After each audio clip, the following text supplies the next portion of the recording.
কাইগুৰে নোহোৱা হোৱা 39টা দিন পাৰ হ'ল কিন্তু এতিয়াও জুবিন ক্ষেত্ৰত অভাৱনীয় ভিৰ সৰকাৰৰ এছপি বিভিন্ন ধৰণৰ বিতৰ্ক কিন্তু তাৰ মাজতেই জুবিন গাৰ্গলৈ শ্ৰদ্ধাঞ্জলি জনাবলৈ আহি আছে বিভিন্ন প্ৰান্তৰ ৰাইজ জুবিন ক্ষেত্ৰত অহৰহ নাম প্ৰসংগ 11 বজাত জুবিন ক্ষেত্ৰ বন্ধ কৰি দিয়া হৈছে পৰখিৰ পৰা চৰকাৰী নিৰ্দেশনা জাৰি কৰিছে তাত একাংশ খুৰাপাই লোকৰ উপদ্ৰৱ হৈছে বুলি একাংশ অভিযোগ উত্থাপন কৰিছিল কিন্তু তাৰ এটা বিপৰীত ছবি কালিৰ দিনটোত কাৰণ দেওবাৰ আছিল ৰাজ্যৰ বিভিন্ন প্ৰান্তৰ পৰা হাজাৰ হাজাৰ অনুৰাগী জুবিন ক্ষেত্ৰলৈ আহিল 27 নং ৰাষ্ট্ৰীয় ঘাইপথত তীব্ৰ যানজট দেখিবলৈ পোৱা গ'ল আগতে জুবিন গাৰ্গে যেতিয়া প্ৰগ্ৰাম কৰিবলৈ গৈছিল সংগীতানুষ্ঠান কৰিবলৈ গৈছিল তেতিয়া এনেকুৱা ধৰণৰ ভিৰ দেখিবলৈ পোৱা গৈছিল কিন্তু এতিয়া জুবিন গাৰ্গৰ অবৰ্তমানত তেখেতৰ শেষ যি খয়নস্থলী তাত তেখেতক শ্ৰদ্ধাঞ্জলি জনাবলৈ আহিছে হাজাৰ হাজাৰ ৰাইজ কি উজনি কি নামনি বিভিন্ন প্ৰান্তৰ পৰা মানুহ আহিছে আৰু কালিৰ দিনটো পুৱাৰ ভাগৰ পৰা আসলতে প্ৰায় 5:30-6 মান বজাৰ পৰা জুবিন ক্ষেত্ৰত ব্যাপক ভিৰ দেখিবলৈ পোৱা গ'ল আৰু কেইবাজন লোক তাত অসুস্থ হৈ পৰিল পৰিস্থিতি ইমানেই অভাৱনীয় ভিৰ বিৰদি বাট নোপোৱা অৱস্থা জুনে যেনেকে পাৰে প্ৰিয় শিল্পীগৰাকীক শ্ৰদ্ধাঞ্জলি জনাবলৈ চেষ্টা কৰিছে নাম প্ৰসংগ চলিল উৰে বহু নিশা প্ৰায় 10-11 মান বজালৈকে তাৰ পিছত যেতিয়া প্ৰশাসনে বন্ধ কৰি দিলে তাৰ পিছত কিন্তু কিছু অনুৰাগী জুবিন ক্ষেত্ৰৰ বাহিৰতেই তেওঁলোকে তাতে অৱস্থান কৰিলে এয়া দৃশ্যাংশ আপোনালোকক দেখুৱাব বিচাৰিছো যে জুবিন ক্ষেত্ৰত হাজাৰ হাজাৰ অনুৰাগীয়ে কিদৰে নাম প্ৰসংগ কৰি চাকি ধূপ জ্বলাই জুবিন গাৰ্গলৈ শ্ৰদ্ধাঞ্জলি জ্ঞাপন কৰিছে আৰু নামৰ তালতলে জয় জুবিন দা ধ্বনি এই অনুৰাগীসকলৰ দৃশ্যাংশ আপোনালোকক দেখুৱাব বিচাৰিছো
দৃশ্যাংশ দেখিলে চৌদিশে কেৱল জয় জুবিন দা ধ্বনি নাম প্ৰসংগ চলিছে বিভিন্নজনে বিভিন্ন ধৰণে তেখেতলৈ শ্ৰদ্ধাঞ্জলি জ্ঞাপন কৰিছে বহুতে জুবিন গাৰ্গৰ কাৰণে উপহাৰ লৈ আহিছে বহুতে নাহৰ পুলি ৰোপণ কৰিছে আৰু কালি যি সোণাপুৰৰ যি যুৱ সমাজ আছে তেওঁলোকে তাত যিবোৰ গছ ৰোপণ কৰা হৈছিল বা যিবোৰ গছ আগৰ পৰা আছে সেই গছসমূহত এজোপাকৈ তেওঁলোকে কপৌ ফুল ৰোপণ কৰিছে আৰু তেওঁলোকে প্ৰকৃতিক ভালপোৱা জুবিন গাৰ্গক প্ৰকৃতিৰ মাজতে ৰাখিবলৈ চেষ্টা কৰিছে আৰু তেওঁলোকৰ এই প্ৰচেষ্টাক হলাক লৈছে জুবিন অনুৰাগীসকলে বিতৰ্ক হৈ আছে ৰাজনৈতিক দলসমূহে বিভিন্ন ধৰণৰ মন্তব্য আগবঢ়াই আছে জুবিন ক্ষেত্ৰক লৈ দল সংগঠনসমূহে দাবী কৰিছে যে ৰাজনৈতিক দলসমূহৰ যাতে কাৰ্যালয়লৈ পৰ্যবেক্ষিত নহয় এয়া জুবিন ক্ষেত্ৰ কিন্তু জুবিন ক্ষেত্ৰৰ পৰিৱেশ এই হুকিয়া হাজাৰ তাত লাগিলে সমালোচনা নহওক কিয় চৰকাৰে এছপি দিয়ক নিদিয়ক 2-3 জন খুৰাপাই তাত ওলাব পাৰে কিন্তু হাজাৰ হাজাৰ মানুহে সেয়া পবিত্ৰ স্থান হিচাপে তেওঁলোকে ভাবিছে আৰু তাত গৈ তেওঁলোকে নাম প্ৰসংগ কৰিছে এয়া হৈছে বিশ্বৰ ভিতৰতে বিৰল এনেকুৱা দৃশ্য আগতে কতো দেখা পোৱা নাছিল যে কাৰবাৰ য'ত শেষ স্থান তেওঁ দিয়া হৈছে তাত পবিত্ৰ স্থানলৈ ৰূপান্তৰিত হৈছে এয়া দৃশ্যাংশ আপোনালোকক দেখুৱাইছো অধিকাংশ লোকেই জুবিন ক্ষেত্ৰলৈ গৈছে কিন্তু যিসকল আহিব পৰা নাই তেওঁলোক কিন্তু কালি দেওবাৰ দিনটোত তেওঁলোকে আহিছে আৰু কাৰণ আগতকৈ দুগুণ ভিৰ কালি দিনটোত দেখিবলৈ পোৱা গ'ল আৰু জুবিন ক্ষেত্ৰত কেইবাজনো জুবিন অনুৰাগী অসুস্থ হৈ পৰিল এই সময়ছোৱাত কাৰণ ইমানেই ভিৰ বাৰ আছিল জুবিন গাৰ্গৰ সংগীতানুষ্ঠানত যিবোৰ আগতে আমি দৃশ্যাংশ দেখিবলৈ পাইছিলো এতিয়া জুবিন গাৰ্গৰ অবৰ্তমানত তেখেতৰ অনুৰাগীসকলে তেওঁ যে নাই সেইটো কথা কোনো কাৰণত মানি ল'ব বিচৰা নাই 39টা দিনৰ পাছতো এনেকুৱা নহয় যে এদিন দুদিন 39টা দিনৰ পাছতো এই জুবিন ক্ষেত্ৰত ব্যাপক ভিৰ আজি পুৱাৰ ভাগতো খোলাৰ লগে লগে 6 বজাৰ পাতত অনুৰাগীসকলে ভিৰ কৰিছে সকলো আহিছে সকলোৱে এটাই কথা যে দাদাক আমি অকলশৰীয়া কৰিব নিবিচাৰো তেওঁ লগতে থাকিব বিচাৰো আৰু সোণাপুৰবাসী ৰাইজৰ কথা যদি ক'বলৈ যাওঁ কৈ থাকিলে অন্ত নপৰে তেওঁলোকৰ প্ৰশংসনীয় পদক্ষেপ মই এটা বিশেষ দৃশ্য আপোনালোকৰ মাজলৈ লৈ আনিছো এগৰাকী মহিলা সোণাপুৰৰ স্থানীয় মহিলা এয়া জুবিন ক্ষেত্ৰত নিখাৰ ভাগত এদৰে তেওঁ পৰিষ্কাৰ কৰিছে তেওঁৰ কুলাত তেওঁৰ নিজৰ সন্তান এয়া হৈছে জুবিন গাৰ্গৰ প্ৰতি মানুহৰ মৰম কোনো চৰকাৰে তেওঁলোকক পইচা দিয়া নাই কোনো মানুহে তেওঁলোকক টকা দিয়া নাই কিন্তু সোণাপুৰবাসী ৰাইজে নিজৰ কাখত জুবিন গাৰ্গক ৰাখিছে আৰু এইদৰে সেই মৰম আমি প্ৰতিফলিত হোৱা দেখা পাইছো পিঠিত কুলাত কেঁচুৱা লৈ এগৰাকী মহিলাই জুবিন ক্ষেত্ৰ পৰিষ্কাৰ কৰিছে পৰিচ্ছন্নতা কৰিছে পৰিষ্কাৰ কৰি ৰাখিছে সমগ্ৰ জুবিন ক্ষেত্ৰ এইসকল স্থানীয় মহিলা এয়া বহুতে ক'ব পাৰে যে জুবিন ক্ষেত্ৰত বিভিন্ন ধৰণৰ বিতৰ্ক হৈছে বহু লোক বাহিৰৰ পৰা আহিছে কোনোবাই লেতেৰা কৰিছে কিন্তু সাফ কৰা মানুহ আছে সকলো আহিছে জুবিন গাৰ্গৰ কাৰণে আহিছে আৰু তেওঁলোকৰ এটাই কথা যে জুবিন গাৰ্গক আমি সোণাপুৰত বহুত মৰমত ৰাখিম আৰু গোটেই জীৱনটো জুবিন গাৰ্গৰ এই জুবিন ক্ষেত্ৰ এদৰে পৰিষ্কাৰ কৰিব দায়িত্ব তেওঁলোকে লৈছে সোণাপুৰবাসী ৰাইজে প্ৰশাসন আছে কিন্তু প্ৰশাসনে নোকোৱাকৈ স্বতঃস্ফূৰ্তভাৱে জুবিন গাৰ্গক ভাল পোৱা ৰাইজ এদৰে ওলাই আহিছে এয়া এটা সৰু উদাহৰণ কুলাত কেঁচুৱা লৈ এগৰাকী মহিলাই এদৰে জুবিন ক্ষেত্ৰৰ আশে পাশে থকা যিবোৰ আৱৰ্জনা কাৰণ যথেষ্ট সংখ্যক লোক আহে কিছুমান বস্তু পৰি থাকে সেইবোৰ তেওঁলোকে সাফ কৰিছে যাতে জুবিন ক্ষেত্ৰটো পৰিষ্কাৰ পৰিচ্ছন্নতা কৰি ৰাখিব লাগিব আৰু এই দৃশ্যাংগ এইকাৰণে স্পেচিয়েল কাৰণ কুলাত কেঁচুৱা লৈ এগৰাকী মহিলাই এদৰে কামত ব্যতি হৈ পৰিছে সঁচাকৈয়ে জুবিন গাৰ্গ জীয়াই থকা অৱস্থাত যিদৰে আছিল আৰু তেখেতৰ অবৰ্তমানতো তেওঁৰ প্ৰতি ৰাইজৰ মৰম দেখি সমগ্ৰ বিশ্বই ভাবিছে সঁচাকৈয়ে শিল্পী আচলতে শিল্পীৰ যেটো মৰ্যাদা বা শিল্পী কেনেকুৱা হ'ব লাগে সাধাৰণ ৰাইজৰ মাজত থাকি ভাল পোৱা মানুহজনক সাধাৰণ ৰাইজে এতিয়া ইমানেই মৰমত ৰাখিছে সেইটো এক অন্য এক নিদৰ্শন লৈ ৰূপান্তৰিত হৈছে এইগৰাকী মহিলাৰ দৃশ্যই সেই কথা খুচাইছে তেওঁ কোনো এটালৈ মাতিও নমাই তেওঁ স্বতঃস্ফূৰ্তভাৱে আহিছে এনেকুৱা বহু মহিলা আহিছে কণ শিশু আহিছে সকলোৱে জুবিন ক্ষেত্ৰ পৰিষ্কাৰ পৰিচ্ছন্নতা কৰি ৰাখিছে আৰু জুবিন গাৰ্গক সদায় বুকুত তেওঁলোকে ৰাখিব বিচাৰে সোণাপুৰৰ জুবিন ক্ষেত্ৰৰ দৃশ্য কথা কৈ আছো আজিও পুৱাৰ ভাগতে যথেষ্ট সংখ্যক লোক তালৈ আহিছে ভিৰ কৰিছে জুবিন গাৰ্গৰ গীত গাইছে কাৰণ কালি জয় জুবিন দা ধ্বনি আমি ইমানেই শুনিছো কোনো কিন্তু ভাগৰি পৰা নাই এই 39টা দিন অনবৰতে তাত সেই ধ্বনি গুঞ্জৰিত হৈ আছে জুবিন গাৰ্গৰ মায়াবিনী বাজিছে জুবিন গাৰ্গৰ বিভিন্ন ধৰণৰ গীত বাজিছে কিন্তু অনুৰাগীসকলে কৈছে যে জুবিন ক্ষেত্ৰত যি এছঅপি আছে বা জুবিন ক্ষেত্ৰত যিবোৰ নীতি নিৰ্দেশনা চৰকাৰৰ ফালৰ পৰা দিয়া হৈছে সেইবোৰ পিছৰ কথা সেইবোৰ দেখা যাব হয়তো একাংশ লোকে অপ্ৰীতিকৰ পৰিস্থিতিৰ সৃষ্টি কৰিবলৈ চেষ্টা কৰিছে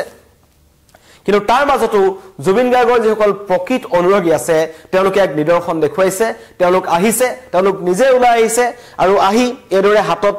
তেওঁলোকে ঝাৰু লৈ জুবিন ক্ষেত্ৰ পৰিষ্কাৰ কৰি আছে নিখাৰ ভাগত পৰিষ্কাৰ কৰে কাৰণ পুৱাৰ ভাগৰ পৰা পুনৰ তালৈ অনুৰাগীৰ খুদ বয় এয়া হৈছে জুবিন গাৰ্গৰ প্ৰতি মানুহৰ মৰম আৰু দেওবাৰৰ যিটো দৃশ্যাংশ দেখুৱাইছো এই জুবিন ক্ষেত্ৰত ভিৰৰ কাৰণে 27 নং যিটো ৰাষ্ট্ৰীয় ঘাইপথ আছে উজনি অসমলৈ যোৱা বিভিন্ন গাড়ী তাত আবদ্ধ হৈ পৰিল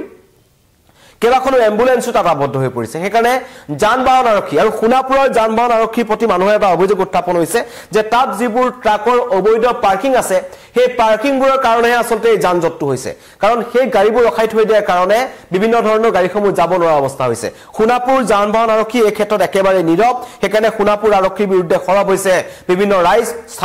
স্থানীয় প্ৰশাসন তেওঁলোকে কৈছে যে কি কাৰণত এই পাৰ্কিংসমূহ তাৰ পৰা উঠাই দিয়া হোৱা নাই এই পাৰ্কিংসমূহ উঠাই দিলে জুবিন ক্ষেত্ৰলৈ যোৱা সেই পথটোত তীব্ৰ যানজঁটৰ সৃষ্টি নহয় বহুতে অভিযোগ উত্থাপন কৰিছে জুবিন ক্ষেত্ৰলৈ মানুহ অহাৰ কাৰণে তাত যানজঁট হৈছে তেনেকুৱা নহয় সেই অঞ্চলটোত আগতেও যানজঁটৰ সৃষ্টি হয় কাৰণ একাংশ ট্ৰাক এটাত অবৈধ পাৰ্কিং কৰে আৰু এই ক্ষেত্ৰত ৰহস্যজনকভাৱে মৌন সোণাপুৰ যান বাহন আৰক্ষী জুবিন ক্ষেত্ৰত বিৰদি বাট নোপোৱা অৱস্থা প্ৰিয় শিল্পীগৰাকীক শ্ৰদ্ধাঞ্জলি জনাবলৈ কোনোবাই ধূপ জ্বলাইছে কোনোবাই নাম প্ৰসংগ কৰিছে সকলোৱে নিজৰ ফালৰ পৰা জুবিন গাৰ্গলৈ শ্ৰদ্ধাঞ্জলি জ্ঞাপন কৰিছে তেখেতৰ আত্মাৰ সদ্গতি কামনা কৰিছে আৰু সকলোৱে এটা কথাই কৈছে যে জুবিন দা এতিয়াও আমাৰ মাজত আছে জুবিন দা আমাৰ হৃদয়ত আছে আৰু তেওঁৰ ওচৰলৈ প্ৰতিদিনে অনুৰাগীসকল এদৰে আহিয়ে থাকিব এগৰাকী মহিলাৰ মন্তব্য আহিছে তেওঁ কৈছে যে সোণাপুৰৰ আমি মহিলা আমি ধন্য যে জুবিন গাৰ্গ আমাৰ ওচৰত আছে কিন্তু নিখা বাহিৰৰ পৰা অহা একাংশ লোকে সেইসকল হয়তো তৃতীয় পক্ষ হ'ব পাৰে জুবিন গাৰ্গৰ এই জুবিন ক্ষেত্ৰৰ পৰিৱেশ বিনষ্ট কৰিবলৈ চেষ্টা কৰিছে তেনেকুৱা লোকৰ বিৰুদ্ধে সোণাপুৰবাসী ৰাইজ এটা সজাগ হৈছে আৰক্ষী প্ৰশাসন সজাগ হৈছে মন্তব্য শুনাব বিচাৰিছো এতিয়া মই এই কওঁ আমাৰ ইয়াত ডুমুৰি অঞ্চল আমাৰ সোণাপুৰ আমাৰ হাতীমুৰা কমাৰকুছিৰ মহিলা আৰু ডুমুৰি অঞ্চলৰ মহিলা আৰু ল'ৰা আমাৰ অতি একদম মানে ধুনীয়া, কিন্তু আমাৰ হাই কাইজা সৃষ্টি একো নাই। আমাৰ গোটাই আমাৰ এটা গোট হৈ আছো। সিহঁতে আহি পেলাই কিছুমানে বুজিব লাগিব, সিহঁতো বুজিব লাগিব যে ইয়াত চাফ চিকুণ সদায় কৰে ইয়াৰ মহিলাবিলাক, আমাৰ গুমৰি অঞ্চলৰ মহিলাবিলাক। সেইকাৰণে সিহঁতে বুজি পেলাই নিজেও চাফ চিকুণত আমি বস্তু থৈ দিছো, তাত হ'ব লাগিব, হয়নে নহয়? এতিয়া আমি ইমান কষ্ট কৰো, ৰাতি যাই আমি ভাত পানী কেইটামান খাওঁ। সেইকাৰণে আমাৰ এইখিনি চাফ চিকুণ হ'ব লাগিব। আমাৰ জুবিন ভাৰতৰ জুবিন হয়। আমি আমাৰ নিজৰ ল'ৰা বুলি মানি লৈছো। গোটাই সেনেকে যদি কৰে আমাৰ সৃষ্টি ভাল হ'ব আৰু এইখন সংস্কৃতি ভাল হৈ থাকিব। আৰু সেইখিনি মই কৈছো, একদম মনত ৰাখিব লাগিব, মহিলাও ৰাখিব লাগিব, পুৰুষও ৰাখিব লাগিব, ডেকাও ৰাখিব। সৃষ্টি কাইজাৰ সৃষ্টি ইয়াত হ'ব নালাগে, কিন্তু গুণ্ডাগিৰিও নচলিব আৰু ইয়াত দাদাগিৰিও নচলিব। শান্তি চলাই যাব লাগিব, এইখিনিয়ে কয়। আমাক শান্তি লাগে, জুবিনক শান্তি লাগে। মহিলাকে মন্তব্য শুনিলে জুবিনক শান্তি লাগে, এই ধৰণৰ মন্তব্য কৰিছে। তাত যাতে একাংশ সুৰাপাৰী যুৱকৰ অটপালি নচলে, সেইকাৰণে আৰক্ষী প্ৰশাসনে তাত তন্ন কৰি তালাচীৰ ব্যৱস্থা কৰিব লাগে। বিভিন্নজনে মন্তব্য কৰিছে যে জুবিন ক্ষেত্ৰত চিচিটিভি ব্যৱস্থা কৰক, অধিক চিচিটিভি ব্যৱস্থা কৰক, আৰক্ষী নিৰাপত্তাৰক্ষী মোতায়েন কৰক, যাতে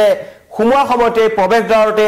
লোকসকলক তন্ন কৰি তালাচী কৰিব পাৰে, যাতে কোনোবাই মদৰ বটল লৈ গৈছে নেকি, কোনোবাই মদৰ আড্ডা কৰিছে নেকি, যিটো অভিযোগ উত্থাপন হৈছে একাংশ মানুহৰ ফালৰ পৰা, তেনেকুৱা লোকসকলৰ বিৰুদ্ধে ব্যৱস্থা গ্ৰহণ কৰক। কিন্তু প্ৰশ্ন হৈছে যে জুবিন গাৰ্গে ন্যায় কেতিয়া পাব? কাৰণ 39টা দিন অতিক্ৰম কৰিলে জুবিন গাৰ্গে, আমি যিটো ডিজিটেল আন্দোলন আৰম্ভ কৰিছে অসমবাসী ৰাইজে, সেয়া 3.5 মিলিয়নত আছো। আৰু আপোনালোকে লিখি থাকক #JusticeForJubin Garg, কাৰণ জুবিন গাৰ্গৰ ছিংগাপুৰত কি হ'ল আমি সকলোৱে জানিব বিচাৰো। জুবিন গাৰ্গৰ পৰিয়ালে জানিব বিচাৰে, 3,50,00,000 অসমীয়া মানুহে জানিব বিচাৰে। SIT তদন্ত কৰি আছে, কিন্তু তদন্তত এতিয়া আমি ন্যায়ালয়ৰ পৰা আস্থা ৰাখিব লাগিব, সকলোৱে ৰাখিছে। কিন্তু তাৰ মাজতো একাংশৰ প্ৰশ্ন উত্থাপন হৈছে যে জুবিন গাৰ্গে ন্যায় পাব কেতিয়া? কাৰণ 39টা দিন অতিক্ৰম কৰিলে, তাৰ পিছতো কিন্তু এতিয়া খুব বিশেষ একো ক্লো নাই। এই ঘটনাটো কি হ'ল, ছিংগাপুৰত কি হ'ল, সেই কথা আমি নাজানো। ৰাজহুৱা কৰা হোৱা নাই, পোষ্টমৰ্টম ৰিপৰ্ট ৰাজহুৱা কৰা হোৱা নাই, চাৰ্জশ্বিটৰ লগত দাখিল কৰিব। কিন্তু এতিয়া জুবিন ক্ষেত্ৰত, জুবিন গাৰ্গৰ অবৰ্তমানত জুবিন ক্ষেত্ৰত অভাৱনীয় ভিৰ, প্ৰতিনিশা প্ৰতি দিন ৰাতি একাকাৰ কৰিছে। হাজাৰ ৰাইজ তাত আছে, নাম প্ৰসংগ কৰিছে, চাকি ধূপ জ্বলাইছে, প্ৰাণৰ শিল্পীগৰাকীক শ্ৰদ্ধাঞ্জলি জ্ঞাপন কৰিছে। এটা অনন্য পৰিৱেশ, এটা পবিত্ৰ স্থানলৈ পৰিণত হৈছে। আৰু মই আৰু এটা দৃশ্যাংশ আপোনালোকক দেখুৱাব বিচাৰিছো, যিখন নতুনকৈ জড়িত হৈছে। এই দৃশ্যই বহু কথা বুজাই যায়। এগৰাকী মহিলা,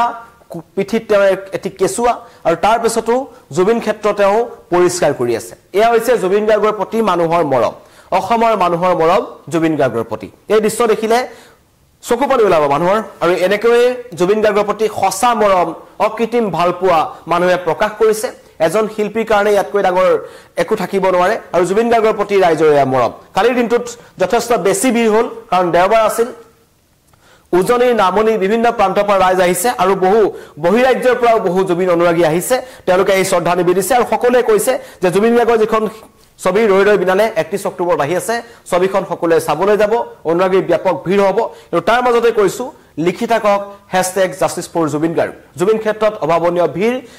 ইমানে বেয়া আছিল যে কালিৰ পৰিস্থিতি, কেইবাজন লোক তাত অসুস্থ হৈ পৰিল। কাৰণ তাত জিৰণিৰ ব্যৱস্থা নাই, আৰু তাত চিকিৎসাৰ ব্যৱস্থা নাই। প্ৰশাসনে তাৰ ব্যৱস্থা কৰিব লাগে, জিৰণি চোৱাৰ ব্যৱস্থা কৰিব লাগে, চিকিৎসাৰ ব্যৱস্থা কৰিব লাগে, অন্যথা তাত কিন্তু কেতিয়াবা ডাঙৰ অঘটনৰ আশংকা আছে। জুবিন ক্ষেত্ৰত অভাৱনীয় ভিৰ, মানুহ আহি আছে জুবিন ক্ষেত্ৰলৈ। SOP দিয়াৰ পাছতো নিশাৰ ভাগত বহু লোকে ভিৰ কৰিছিল, কিন্তু প্ৰশাসনে তেওঁলোকক ভিতৰত প্ৰৱেশ কৰিবলৈ নিদিলে। সেইকাৰণে তেওঁলোকে বাহিৰত ৰৈ জুবিন গাৰ্গৰ গীত গালে, মায়াবিনী গীত গালে, জয় জুবিন।